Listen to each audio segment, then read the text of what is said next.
பழமும் தேவியும் நீயே வாழும் பலமும் உன் வசந்தானே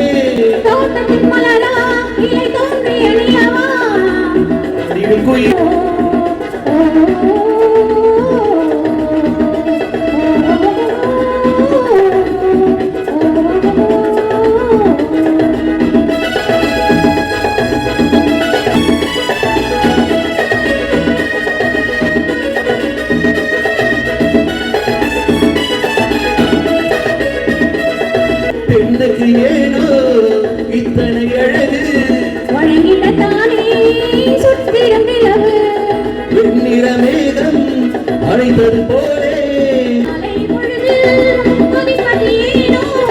மங்கிடும் நிறவில் அழைத்து மகிழ்ந்திடத்தானே மங்கிடும் நிலவில் அழைத்து மகிழ்ந்திடத்தானே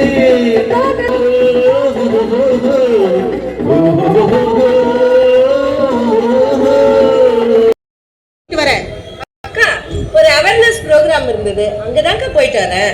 ஏய் ஏடி ஏகிட்டே போய் சொல்ற? அந்த அர்ஜுனை தானே பார்த்துட்டு வரேன். எனக்கு எல்லாம் தெரியும். உன் ஃப்ரெண்டு சங்கீதா ஒண்ணு விடாம எல்லாத்தையும் என்கிட்ட சொல்லிட்டான்.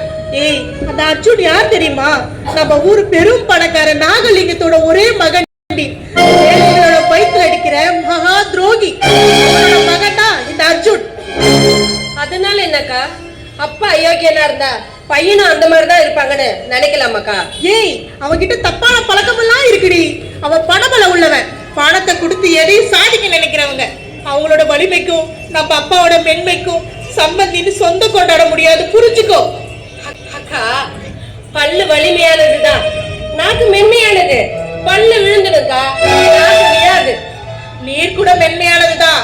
அதுவே காற்றாற்று வெள்ளமா வந்துச்சுன்னா வலிமையான அணையவே அடிச்சு உடைச்சு தூக்கி எறிஞ்சிரும். நெருப்பு வலிமையானது, ஆனா அந்த மென்மையான நீர் அதையே அணைச்சிடுக்கா. பைத்தியக்காரி, காற்று கூட மென்மையானதுதான்.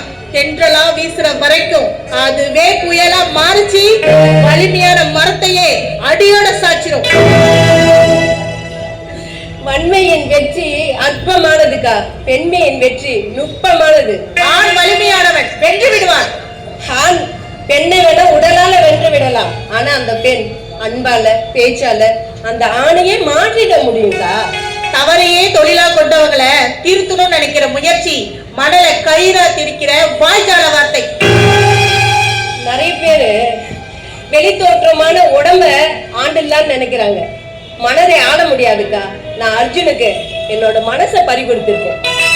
காற்றாற்று வெள்ளத்துல நானட போல வாழ்றதெல்லாம் ஒரு வாழ்க்கையா? இல்ல இல்ல இல்ல. தெளிந்த நீரோடைய போல வாழ்றதாண்டி உண்மையான வாழ்க்கை. ஊர் மக்களோட பழி பாவத்துக்கு ஆனால குடும்பத்துல போய் நீ மருமகளா வாய்க்க போறேன்னு சொல்றியே, நம்ம அப்பாவோட மானம் மரியாதை எல்லாம் என்ன ஆகணும் கொஞ்சமாவது யோசிச்சியா? அப்பா, என் தோழி அமுதாவுக்கு இன்னைக்கு பிறந்த நாளுப்பா. காலேஜ் ஃப்ரெண்ட்ஸ் எல்லாரும் வந்திருந்தாங்க. அமுதா என் உயிர் தோழிப்பா. அதனாலதான் உடனே வர முடியல, கொஞ்சம் லேட் ஆயிடுச்சுப்பா. கொஞ்சம் லேட் இல்லம்மா, அவன் சொல்ல வந்துட்டேன். நெக்ஸ்ட் வீக் இந்த எக்ஸாம் ஸ்டார்ட் ஆக போகுதுப்பா. ஆனா வர வெள்ளிக்கிழமை நம்ம கோயில திருவிழா வர ஆரம்பிக்க போறாங்க. அந்த பாட்டு சத்தத்துல என்னால படிக்கவே முடியாது. அதான் என்ன பண்றதுன்னே தெரியலப்பா. அப்படின்னா நீ மத்த வீட்டுக்கு போய் பச்சு முடிகிற வரைக்கும் அங்கே படியா? வேணாப்பா. ஏமா வேணாங்க? அந்த வீட்டுக்கு போறது உனக்கு மனசு இல்லையா?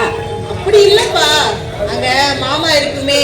மாமாவை பார்த்தா எனக்கு படிப்பு வராது, வெக்கம் தான் வரும். ஏமா ஆனந்தம், இன்னொரு இடத்துக்கு போக ஏற்றுமதி இறக்குமதிக்கு வண்டி வாகனங்கள் தேவையில்ல, அதுக்கு தொழிற்சாலைகள் தேவை. இன்ஜினியரிங் படிக்கணும், மருந்துகளை கண்டுபிடிக்க பாட்னி கெமிஸ்ட்ரி போட படிப்பெல்லாம் முக்கியம்ப்பா.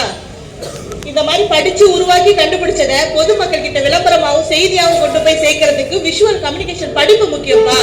இப்ப புரியுதாப்பா? ஒரு சிறந்த தொழில் நடக்கணும்னா பல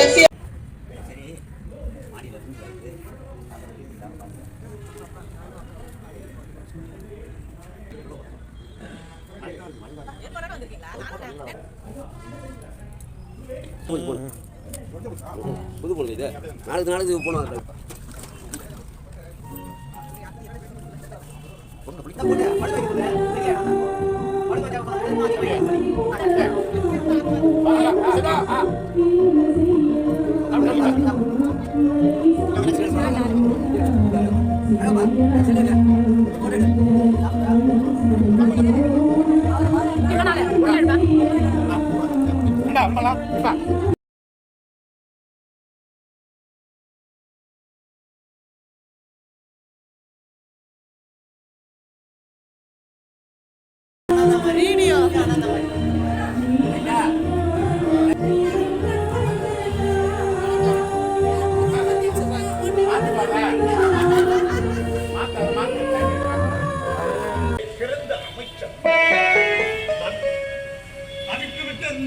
என் நெஞ்சுக்கு ஏற்றாற்போம் நல்ல வார்த்தைகளை சொல்லி